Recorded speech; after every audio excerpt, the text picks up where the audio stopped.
Okay, I'm going to replace this motor mount, which you can't really see it in this poor light, but there, down in there, we have to replace that because the motor is just jangling all around, and seems to be a common one and a pretty tough one to get to because the power steering fluid reservoir and the coolant bottle need to be removed. So to prepare for this, I found that a lot of these start going bad. It's really hard, so it may actually fail if I try to remove it. So I got myself some tubing. There we go. So I got myself some tubing, 2 feet, yeah, 5/8 inner diameter. And this one is 3/8 inner diameter. And you can see that that's the 5/8, and then down here, that's the 3/8. So not only did I get the tube, 2 feet of each, I got these hose barb splicers, 3/8, 5/8, and hose clamps, regular hose clamps. I also picked up this set of, these are actually hose hooks, if you can believe it. This is an awl and some curved hooks, and they're to help get those hoses off more easily.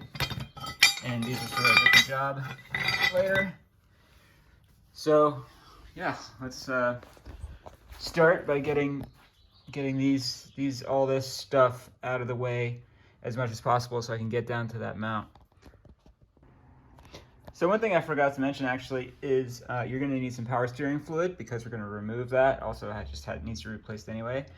And this fluid siphon that you can pick up at a hardware store or Harbor Freight or something. It's like maybe $8 or $6 or something like that. And a receptacle. So this is just an old water bottle, which I hold my old power steering fluid in, and stick it in there, pump it, and then siphon it down into the opening there, and you'll be able to get it out. Okay, so I was just taking this off. I took the coolant reservoir off. That was really easy. You just pull the reservoir hose off, you unclip that little clip there, and you're good. You're golden. You just unscrew one little screw right there, and then it comes right out.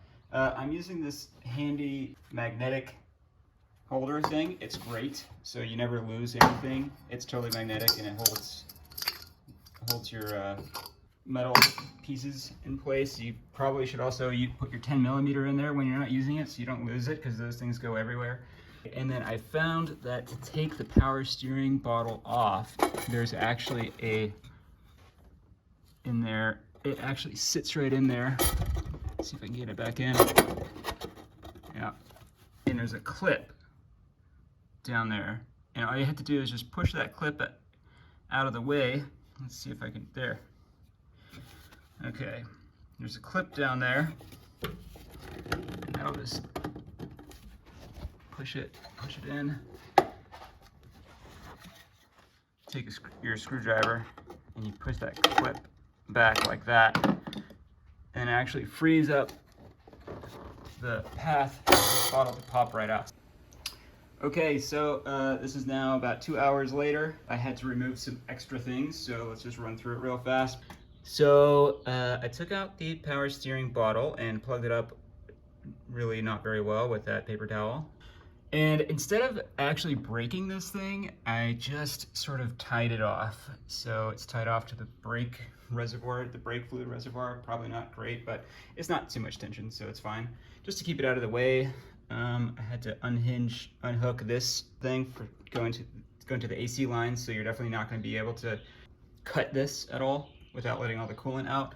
I had to basically remove all of that. This triangular bracket is held on by a bolt there, which is that bolt there, a bolt here, which is that long bolt here, a nut on that side there, which is that nut, and then a nut on the bottom. You can see that bolt that's kind of sticking out. I have a socket actually holding that up, so because again, the return power steering line and this little AC line looks like can't move, so I had to basically bend them up a little bit, push up on it, and prop that up to pull out, to unbolt the motor mount here. I also, in the back, there's a bracket that holds some of these hoses back here, and it's this bracket here. And the geniuses at Toyota, you know, they do pretty good, but they actually have it hooked in here this is the new motor mount. This is the old motor mount. So this thing gets this thing goes up behind this triangular bracket in here. So I had to struggle to get it out, but it did come out. I had jacked up every time I thought I had the engine jacked up enough, I actually jacked it up a little bit more, up until the point where I don't think I can jack that up any further. And now I'm going to basically install this here. This is already going to be such a pain to get all these fucking hoses back on, pardon my French. So that's going to be the main struggle.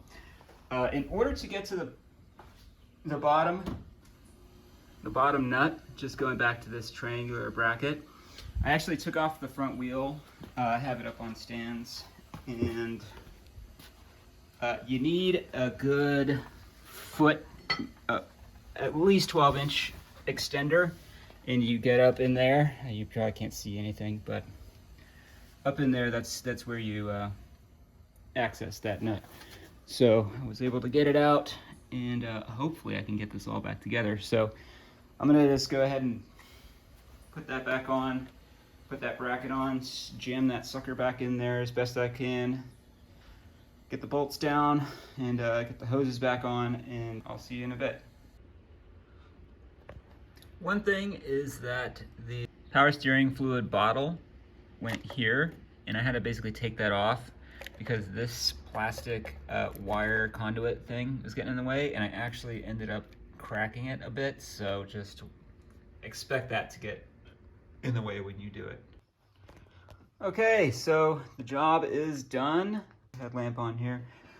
So you can see the motor mount is in, the new one.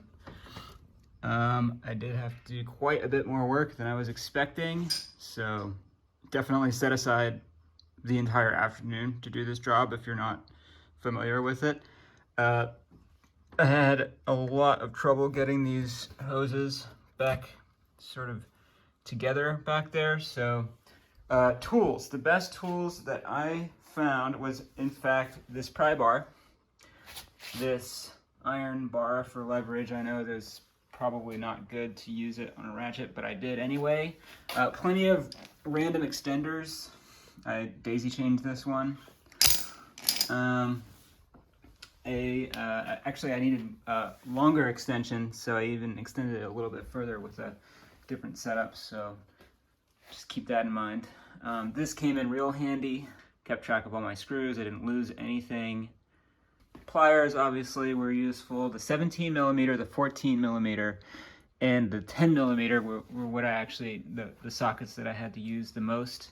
Okay, so that's basically it. I did not have to cut the hoses on this. I know there's another video on YouTube about a guy had to cut his hose, and I think somebody else did too. I didn't. I basically just took this off, took this bottle, routed it underneath. I did have to take the smaller one off, that was easier. And then I just tied everything onto here. And yeah, don't strip any of your screws, because that will definitely mess you up. I got everything together, I tried it, turned on the engine, turned on, everything's good, and the vibration is just completely gone. It was vibrating and making noise. And you can tell why. This is the old one. And look, it's just, you probably can't see it too well, but it's just loose. Basically the whole thing's just falling apart. I should not be able to just move this with my thumb. Absolutely not. I mean, the entire engine is sitting on this thing and it needs to, yeah, anyways. So this thing is definitely toast. So that was the correct move. That was the right thing. I had to put more fluid in there. Yeah, expect to spend more time than you think you're gonna be spending on it, and expect to get some power steering fluid everywhere. That's basically it, and thanks for watching. I hope it helped.